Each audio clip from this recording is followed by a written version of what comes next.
Hi, Sarah Jo. Thanks so much for agreeing to come and see me this afternoon. I really appreciate it. No problem. And to be very honest with you, Sarah Jo, the reason I called you in my office is because I'm really concerned about you. Are you okay? Yeah, I think I'm okay. I'm finding work's really busy right now, that things are kind of getting out of control with my workload. I'm finding work really tough right now. And Sarah Jo, I can tell, and that's why I wanted to talk to you. What exactly is causing you to feel uncomfortable in the workplace? Well, I find the staff just isn't being supportive. I find that if I'm sitting on my computer and I turn to look around, that everyone's staring at me. I find that people are talking about me behind my back. I really think they're all ganging up on me, and I think they're rooting for me to fail. I find that they just are doing everything they can to distract me and take away from me being able to do my work. So, and that's really concerning, Sarah Jo. And I just need to understand specifically more about the things that are making that you just talked about. So you talked about your colleagues having conversations behind your back. So are you overhearing them? Well, when I walk into a room, they stop talking, or I catch the end of a conversation talking about piles of work and workload and not being successful and not getting their work done, and I know they're talking about me. It's not a question. It's obvious by the way that they're speaking that it's me that they're talking about. And it makes me anxious and it makes me uncomfortable, and it's all I can think about, and I just can't focus anymore. And I've noticed, Sarah Jo, too, because we've been working together for a year, and I've seen a change in you, and I've also noticed that your hands have been shaking on the occasion through our weekly meetings, and your whole body language is different. You seem very tense, and you certainly aren't yourself. And I'm concerned about how what's happening in our workplace is affecting you physically as well as emotionally, because it's obviously bothering you. So I think there's two things that have to happen. I am going to have to address what's happening in our environment and your what you're perceiving to be happening to you in this environment and with your colleagues. So I just need to understand that a little bit better. You said that you're walking into rooms and you're not really hearing conversations about you, but you're feeling that they are. Is there anything directly specific? And the reason I'm asking this, Sarah Jo, is that my job is to understand what's actually happening so I can address it. So is there anything specific that you feel comfortable me knowing that I can go and address so I can correct the situation? Well, they're all, if you go and talk to any of them, they're all talking about me, and they all feel the same way. I feel like they're trying to get me fired, and they're ganging up against me, and they're just out to get me. I feel that it's so obvious that if you were to ask one of them, they'd tell you straightforwardly that they didn't want me working there and that they wanted to get rid of me. So you're comfortable me making some inquiries, talking to some of your colleagues? You can ask who you want. I know they're out to get me. And I appreciate you allowing me to have those conversations, because I once again, I'm very concerned about you. So I'm going to address that situation, and I will follow up with you so you understand the result and the outcomes of those conversations. But right now, let's focus on you and your health.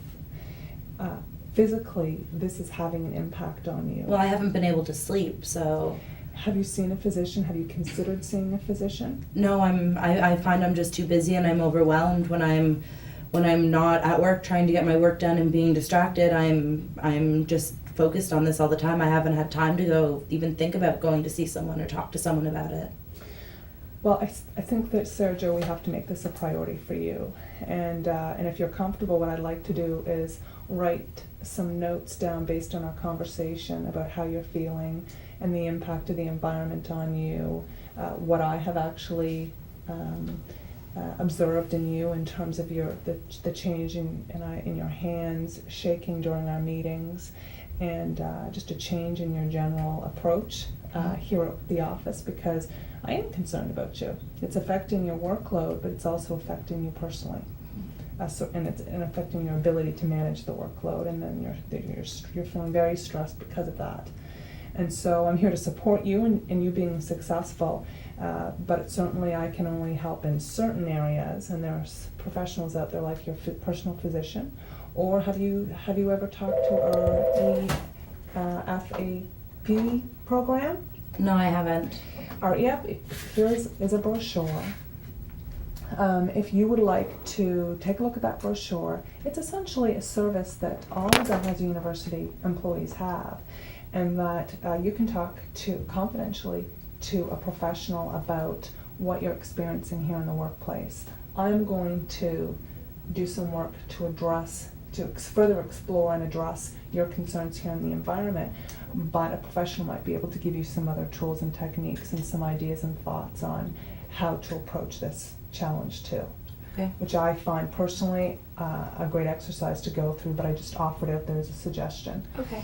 And so what I'm hearing is you'd like me to write some notes to document what I've really seen, what you've told me, so you have it in writing to help you articulate how you've been feeling here in the workplace to your physician. Yep. And so I'm going to do that. Okay. And I would strongly encourage you to come and talk to me again at any point if you need my assistance or support. But I'm going to, as I said, ask some questions to your colleagues about the situation and what they have observed, so we can meet at the end of the week to do another follow-up on this. Okay. So it's important that you feel supported, Sarah Jo, because that's the reason and the purpose for this meeting. How are you feeling? Is there anything else I can do for you at this point? No, I think it's pretty good. I'm still really anxious, and I don't really even feel comfortable going back out and continuing my work, but I'll do my best, and I'll try to talk to someone about my issues with not sleeping and that type of thing, because maybe that will help me get more work done. But yeah, no, I feel like you're being really supportive, and there's really nothing else at this point you can do. What I'd like to do is perhaps offer you my office if you'd like to make a call to your physician or to the EFAP program, and so you can confidentially make those calls and make those appointments. Okay. Because I think that's important. Let's get started on the support that you're comfortable with and taking the next steps to address this problem. Okay. In the meantime, I will go do my part. Okay, thank you. Thanks, Sarah Jo.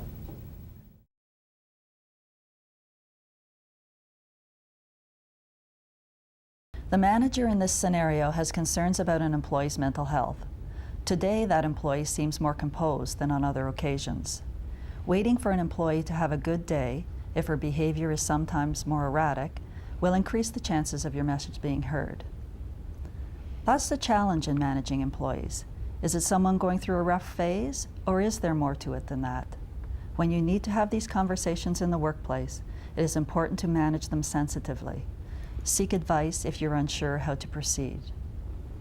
The manager has seen behavior which might indicate some possible health issues.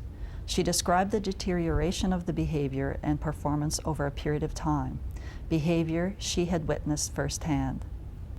Showing genuine concern, she used her active listening skills and asked good questions, reflecting back the content she heard as well as the feelings and needs of the employee. She recommended resources for the employee and scheduled a follow-up discussion. She also assured that she would inquire into the validity of the allegations. Even if the manager felt there was no substance to the allegations, she would need to confirm that this isn't a toxic work environment. Often all that is needed is management by walking around to get a feel for the climate, particularly with the claims being made in this situation. Sometimes when the employee denies any problems, providing a written summary of behaviors and performance concerns, then encouraging the employee to share that information with a doctor can facilitate a more productive discussion between the employee and the physician. The pamphlet on the Employee and Family Assistance Program should also be nearby when you are having these sensitive discussions. Reassure the employee of the confidentiality of that service and of your support for their success in the workplace.